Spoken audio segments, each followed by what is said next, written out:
I am Dr. Jesse John, Assistant Professor, Department of Anatomy, Jyoti Vidyapeeth Women's University, Jaipur. So today we are discussing the anatomy of the skull. Means we are discussing the osteology of the skull.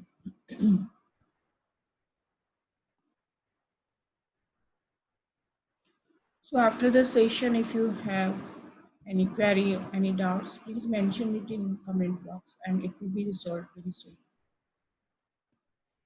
Skeleton of the head is termed skull and it consists of 22 bones excluding ear ossicles. Except mandible, all the bones of the skull joined together by sutures are immobile and form the cranium. The two terms skull and cranium are generally used synonymously. तो जो skeleton है head का हमारा normally हम उसे school बोलते हैं और ये 22 बोन से बना हुआ आता है। इसमें हमने ईयर्स की छोटी जो बोन्स है ऑसिकल्स इनको इंक्लूड नहीं किया। सारे जो बोन्स होते हैं स्कल के आपस में जुड़े हुए थे सुचर से और इमोबाइल होते हैं, क्रेनियम बनाते हैं। इसमें एक्सेप्शन होता है मैंडिबल का, जो कि सुचर से जो स्केलेटन से जुड़ा हुआ नहीं होता। इसका अपना ही एक जॉइंट से अलग से एक साइनोवियल जॉइंट से वो स्कल से जुड़ा हुआ होता है। कभी कभी हम स्कल की जगह क्रेनियम भी यूज करते हैं और ये दोनों ही टर्म सिनोनिमसली यूज करते हैं। अब बात करते हैं पार्ट्स ऑफ द स्कल की। तो skull divided into two parts. Upper dome-shaped part which covers the cranial cavity containing brain is called cranial vault or calaveria brain box, and it is attached to the skull base below. Calaveria along with skull base is called cranium skeleton. A lower anterior part is called facial skeleton, which includes mandible also. Cranium is a strong and raised container for the brain, while the facial skeleton is a rather fragile and light for the face. The facial skeleton lies below the anterior part of the cranium in human beings. तो हमने school को यहाँ पे two parts में divide किया है। एक तो अपर डॉम शिफ्ट पार्ट, उसके बाद में जो lower anterior part. And upper dome shaped part को हम बोलते हैं calvaria, cranial vault, brain box. इन तीन नाम से हम इसको बोल सकते हैं। और जो लोअर जो एंटीरियर पार्ट है उसको हम फेशियल स्केलेटन बोलते हैं। और जो कैलावेरिया है अगर उसको स्कल बेस के साथ हम बोलें तो उसको क्रेनियल स्केलेटन बोलते हैं। अब बात करते हैं क्रेनियल स्केलेटन फेशियल स्केलेटन में क्या डिफरेंस है। क्रेनियल स्केलेटन स्ट्रॉन्ग होता है, रेज्ड होता है, वहीं फेशियल स्केलेटन बहुत लाइट होता है, फ्रेजाइल होता है। क्योंकि हमने फेशियल स्केलेटन में पढ़े थे कि हमारे पास इसमें पैरानेजल साइनस होते हैं, एयर कैविटीज होती हैं जो बोन को लाइट बनाती हैं। तो यही एक रीज़न है फेशियल स्केलेटन में कि इसके यहाँ पे फेशियल स्केलेटन में बहुत सारे साइनसेस होते हैं, अलग टाइप के साइनसेस होते हैं। इस कारण ये जो स्ट्रक्चर है फेशियल स्केलेटन को लाइट बना देते हैं। जो क्रेनियम है उसका नॉर्मली जो काम है नॉर्मली इसको स्ट्रक्चर किया है इसको ब्रेन के प्रोटेक्शन के लिए, तो ये इसलिए हम इसको ब्रेन बॉक्स भी बोलते हैं। हम इस पिक्चर में देख सकते हैं कि किस तरह क्रेनियम एंड फेशियल स्केलेटन दिखाया गया है। This is the cranium and it is facial skeleton. Yellow part है this is the facial skeleton and ये क्रेनियम दोनों आपस में मिलके ही स्कल बनाते हैं। अब स्कल की फंक्शन क्या है? प्रोवाइड सबसे पहले प्रोटेक्शन प्रोवाइड करती है ब्रेन को एंड कवरिंग को, जिससे मेनिंजेस बोलते हैं। एंड जो कैविटीज है इसके अंदर वो अकोमोडेशन प्रोवाइड करती है for the organ of the special senses, sight, hearing, equilibrium, smell and taste. हमने देखा है कि हमारे आईज है, ईयर है, माउथ है, ये सारे कैविटी में है। तो ये इस तरीके से इसकी जो कैविटी है वो अकोमोडेट करती है ऑल द सेंस ऑर्गन और जो ओपनिंग प्रोवाइड करती है एयर एंड फूड के पैसेज के लिए। एंड ये टीथ एंड जॉ फॉर मास्टिकेशन इसके लिए अकोमोडेट करती हैं। तो ये सारे फंक्शंस हैं जो स्कल के अपने फंक्शंस हैं। अब हम बोन्स की बात करते हैं स्कल की। तो स्कल 22 बोन से बना हुआ है, इसमें हमने ईयर और सिकल को इंक्लूड नहीं किया गया। अब बात करते हैं क्रेनियल स्केलेटन फेशियल स्केलेटन। तो क्रेनियल स्केलेटन 8 बोन से बना हुआ होता है, वहीं पे फेशियल स्केलेटन 14 बोन से बना हुआ होता है। क्रेनियस स्केलेटन जिसमें 2 पेयर्ड होती हैं, 4 अनपेयर्ड होती हैं। हम पेयर्ड एंड अनपेयर्ड बोन की बात करें, पेयर्ड बोन हमारे पास है parietal, temporal, sphenoid, ethmoid and unpaired bone की बात करें वो हमारे पास है फ्रंटल एंड ऑक्सीपिटल। अब फेशियल स्केलेटन में 14 बोन्स होती हैं जिसमें 6 पेयर्ड होती हैं, 2 अनपेयर्ड होती हैं। पेयर्ड की बात करते हैं तो मैक्सिला, जाइगोमेटिक, नेसल, लैक्राइमल, पैलेटाइन, इंफीरियर नेसल कॉन्का। और वहीं पे अनपेयर्ड बोन की बात करते हैं फेशियल स्केलेटन में, वो है हमारे पास मैंडिबल एंड वोमर। तो इस तरीके से ये सारे बोन्स हैं स्कल के। जब बोन्स होंगे तो आपस में जॉइंट भी फॉर्मेशन करेंगे। तो जॉइंट ऑफ द स्कल की बात करते हैं तो जो स्कल के जॉइंट्स हैं they are united at immovable joints called sutures and the connective tissue uniting the bones is called sutural ligament. Exception to this rule is mandible, for it is connected to cranium by a synovial joint that is called temporomandibular joint and it is freely movable joint. तो जो cranium के जितने भी joints है वो suture से आपस में जुड़े हुए होते हैं। इसमें एक एक्सेप्शन है मैंडिबल का, जो एक साइनोवियल जॉइंट टेम्पोरोमैंडिबुलर से जुड़ा हुआ है, जो कि फ्रीली मूवेबल है, जो कि बाकी सुचर्स है वो मूवेबल नहीं है। अब anatomical position of the skull, किस तरह से स्कल का एक पोजीशन रहता है ह्यूमन बीइंग के, तो इसमें इस तरीके से होना चाहिए कि स्कल की पोजीशन ऐसी होनी चाहिए कि जो ऑर्बिटल कैविटीज है वो डायरेक्टेड फॉरवर्ड होनी चाहिए और जो lower margin of the orbit है और upper margin of the external acoustic मेजर है वो एक हॉरिजॉन्टल प्लेन में लाई करनी चाहिए।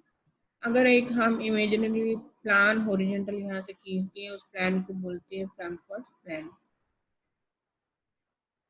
तो हमने ये देखा है कि upper margin of the acoustic meatus and the lower margin of orbital ये पे हॉरिजॉन्टल प्लान खींचा है जिसको हमने बोला फ्रैंकफर्ट।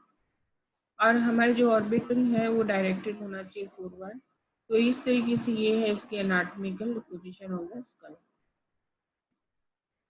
अब एक्सटीरियर की बात करते हैं तो स्कल को जो इसकी पार्ट्स हैं, जो उसके साइड्स है चारों तरफ, नीचे ऊपर साइड्स, फ्रंट एंड बिहाइंड, ये अलग अलग तरीके से इनकी स्टडी किया जाता है। तो हम बोल सकते हैं इसको 5 डिफरेंट तरीके से हम इसको स्टडी करते हैं। अगर हम सुपीरियर एस्पेक्ट से इसकी स्टडी करते हैं, अगर ऊपर से देखते हैं उसकी स्टडी करते हैं तो उसको बोलते हैं नॉर्मा वर्टिकलिस।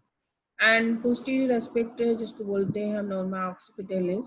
एंटीरियर एस्पेक्ट जब हम आगे से देखते हुए आगे के स्ट्रक्चर को हम स्टडी करते हैं तो उसको बोलते हैं Norma frontalis.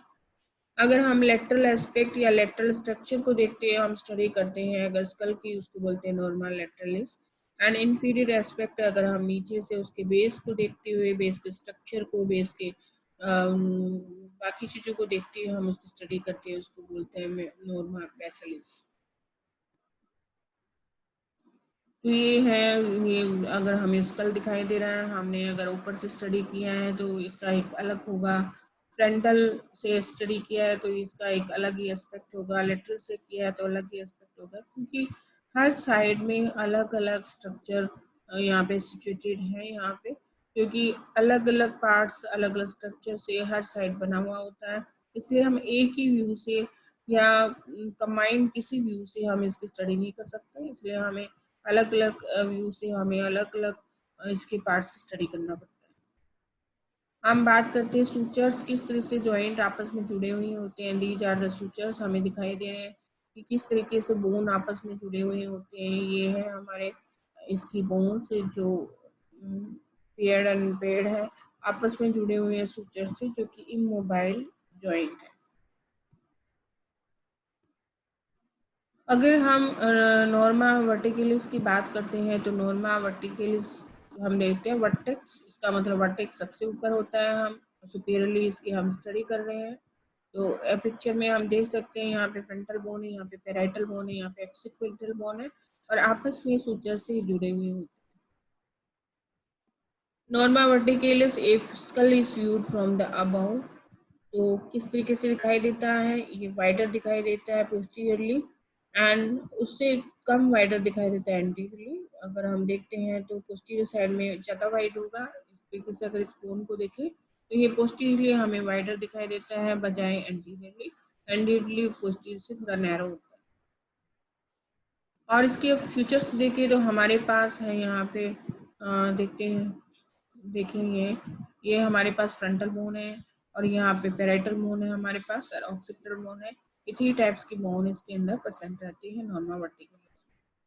Frontal bone anteriorly present रहेगा, पेराइटल बोन हमारे इसमें दोनों साइड में प्रेजेंट रहेगा क्योंकि ये पेड बोन है। ऑक्सीपिटल बोन हमारे पीछे पोस्टीरियरली प्रेजेंट रहेगा because it is one bone, single bone है, अनपेड बोन है। अब ये बोन है आपस में यूनाइटेड करते हैं, जैसे 3 सूचर्स बनते हैं। तो अगर फ्रंटल एंड 2 पैराइटल बोन आपस में मिलते हैं तो कोरोनल सूचर बनाते हैं। अगर दोनों पैराइटल बोन आपस में मिलते हैं तो सैजिटल सूचर बनाते हैं। अगर ऑक्सीपिटल एंड 2 पैराइटल बोन आपस में मिलते हैं तो लैम्डोइड सूचर बनाते हैं। तो हम देख सकते हैं this is the coronal suture, ये सैजिटल सूचर है और ये लैम्डोइड सूचर है। और किस तरीके से ये सूचर्स बने हुए हैं आप देख सकते हैं। और ये इमोबाइल जॉइंट्स।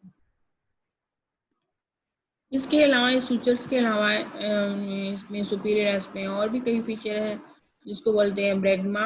यहाँ पे कोरोनल एंड सैजिटल सूचर जब आपस में मिलते हैं जिसको बोलते हैं ब्रैग्मा। यहाँ पे कोरोनल सूचर है एंड ये सैजिटल सूचर है, ये दोनों जब आपस में मिलते हैं तो जो पॉइंट है इसको बोलते हैं ब्रैग्मा।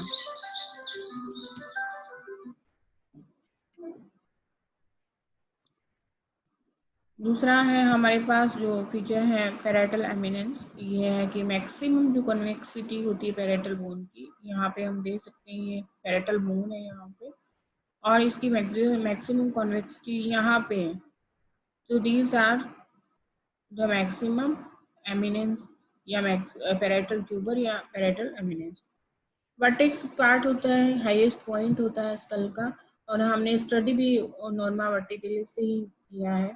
और ये हाईएस्ट पॉइंट होता है और ये जो सैजिटल सूचर है उस पर लाई करता है और इसके जस्ट मिडल में। और ये ब्रेकमा से फ्यू सेंटीमीटर पीछे रहता है। वर्टेक्स की बात करेंगे तो ये एकदम मिडल में होगा, सैजिटल सूचर के बिल्कुल मिडल में होगा और ये कुछ सेंटीमीटर पीछे ही होगा ब्रेकमा के। Parietal foramen, it is a small foramen in the parietal bone near the sagittal sutures, 2.5 to 4 centimeter in front of the lambda. तो यहाँ से 2.5 to 4 सेंटीमीटर पीछे की तरफ होता है, ये हमारा लैम्डा है। ये जो पॉइंट है लैम्डा बोलना है हमने, उस लैम्डा से पीछे की तरफ होता है, ये पैरेटल फोरामेन है। सर्जिटल सूचर से थोड़ा सा साइड में रहेगा। ऑबिलियन ये जो सैजिटल सूचर्स पे सिचुएटेड रहता है और 2 पैरेटल फोरामेन के बीच में रहता है। These are the foramen again and ये इसके बीच में रहता है। ऑबिलियन ये 2 फोरामेन के बीच में रहता है।